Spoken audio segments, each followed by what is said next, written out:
दोस्तों आप तो जानते ही हैं, अक्सर गाँव में टेनिस बॉल से क्रिकेट मैच को खेला जाता है। गरीबी के कारण यह लोग लेदर की बॉल को परचेस नहीं कर पाते हैं। ऐसे ही लोगों की कंडीशन को ध्यान में रखते हुए आज हम आपको दिखाएंगे किस तरह फैक्ट्री में क्रिकेट बॉल को बनाया जाए। चलिए अब हम आते हैं हमारे मेन मुद्दे पर, आखिर कैसे बनती है क्रिकेट बॉल। जनरली टाइप से इस बॉल को बनाने के लिए नेचुरल रबर के साथ सिंथेटिक रबर का भी यूज किया जाता है, जिसे लॉन्गर लाइफ देने के लिए इसमें अलग से 13 सब्सटेंस को भी यूज किया जाता है। इन सभी को कई घंटों तक एक प्रोसेसर मशीन में मिक्स कर गोल कंपाउंड्स को बनाया जाता है। जिन कंपाउंड्स को अच्छी तरीके से धोने के बाद इन्हें लगभग 320 डिग्री टेम्परेचर वाली एक पंचिंग मशीन में भेजा जाता है, जो इसे राउंड लेयर में चपटा कर देती है।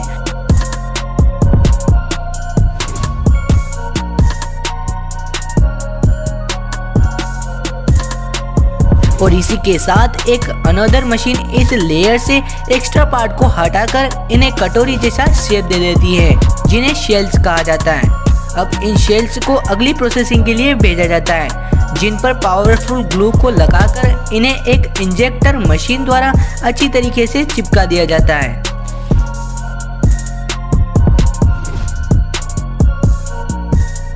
अब इन बॉल्स को एक स्पेशल ग्लू से गुजारा जाता है, जो इन्हें मजबूती प्रदान करती है। अब एक अदर कंपार्टमेंट में नायलॉन की लेयर को मैन्युफैक्चर किया जाता है, जिन्हें लंबे राउंड लेयर शेप में काट कर इन्हें लेटेक्स और ग्लू के कंटेनर में डुबाया जाता है।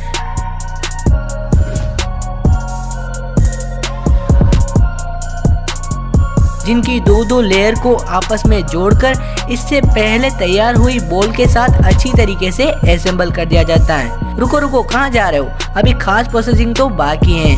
अब इन बॉल्स को पुनः एक प्रेसिंग मशीन द्वारा दबाकर राउंड शेप दिया जाता है। इस प्रोसेस के बाद अब इनकी क्वालिटी को चेकिंग किया जाता है, साथ ही इन पर कंपनी की ब्रांडिंग कर इन्हें पॉलीथीन और प्लास्टिक डिब्बों में अच्छी तरीके से पैक किया जाता है। बाद में इन्हें बेचने के लिए फैक्ट्री से रवाना कर दिया जाता है। तो दोस्तों इस तरह फैक्ट्री में बनाई जाती है क्रिकेट बॉल। इन एम्पलीफायर को बनाने की स्टार्टिंग सबसे पहले सर्किट बोर्ड से की जाती है। इन सर्किट बोर्ड को सरफेस माउंट टेक्निक द्वारा तैयार किया जाता है, जिसके अकॉर्डिंग सबसे पहले इनमें एक्सियल कंपोनेंट्स और उसके बाद रेडियल कंपोनेंट्स और फाइनली लार्जर सॉकेट पीसेस को वर्कर्स द्वारा हाथों से लगाया जाता है। दोस्तों इन एक्सियल कंपोनेंट्स को असेंबल करने के लिए रोबोटिक मशीनों का यूज किया जाता है, ताकि सर्किट बोर्ड में कोई स्पार्क ना हो।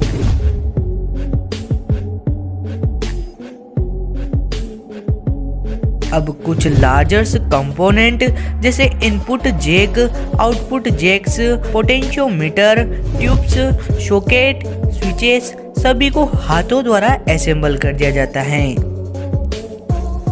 अब इन सर्किट बोर्ड को एक सोल्डरिंग मशीन में से गुजारा जाता है, जो इस पीसीबी में बची सोल्डरिंग की कमी को पूरा कर देती हैं और इस सर्किट बोर्ड की कंप्लीट जांच भी करती हैं। अब एक अदर असेंबलिंग लाइन में इन एम्पलीफायर के आउटसाइड कैबिनेट को भी तैयार किया जाता है। कैबिनेट मैन्युफैक्चरिंग की इस प्रोसेस में सबसे पहले वुडन शीट को कट पैनल मशीन में भेजा जाता है, जो मशीन इन कैबिनेट को बनाने के लिए निर्धारित किए गए साइज के आकार में इन वुडन टिप्स को काट देती हैं। अगली प्रोसेसिंग में कुछ वर्कर्स द्वारा इन शीट्स पर ग्लू को असेंबल करके और इन्हें सपोर्ट देने के लिए स्क्रू को पंच करके बाहरी कैबिनेट के कच्चे ढांचे को तैयार कर लिया जाता है।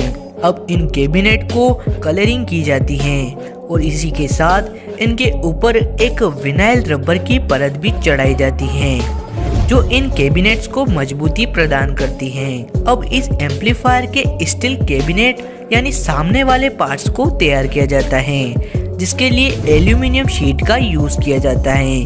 अब इन एल्यूमिनियम शीट्स को पंच प्रेस मशीन में भेजा जाता है, जहां इस पर छेद किए जाते हैं और इन शीट्स को मजबूत बनाने के लिए पाउडर कोटिंग भी की जाती है।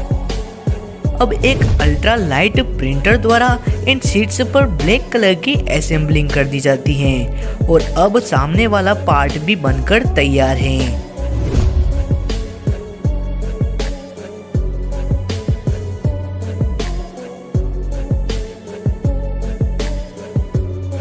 अब फाइनली असेंबलिंग एरिया में इस एम्पलीफायर में 10 वैक्यूम ट्यूब्स को असेंबल किया जाता है जो किसी भी वॉइस की गेन और बेस को बढ़ाती हैं। दोस्तों अब इन एम्पलीफायर में चैनल्स यानी वॉल्यूम बटन को भी असेंबल कर दिया जाता है।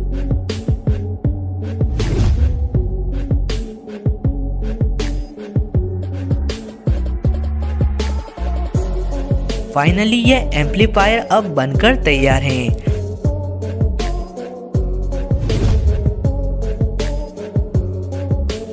दोस्तों इस एम्पलीफायर का यूज अधिकतर गिटार म्यूजिशियन के लिए किया जाता है। अब कुछ एक्सपीरियंस म्यूजिशियन द्वारा इसके एवरी सिंगल फीचर की टेस्टिंग की जाती है। फाइनली टेस्टिंग से पास होने के बाद इन्हें पैकिंग कर सप्लाई के लिए भेज दिया जाता है। तो दोस्तों इस तरह फैक्ट्री में बनाए जाते हैं एम्पलीफायर। कैसी लगी वीडियो कमेंट करके जरूर बताना और वीडियो पसंद आई तो प्लीज़ लाइक कर देना।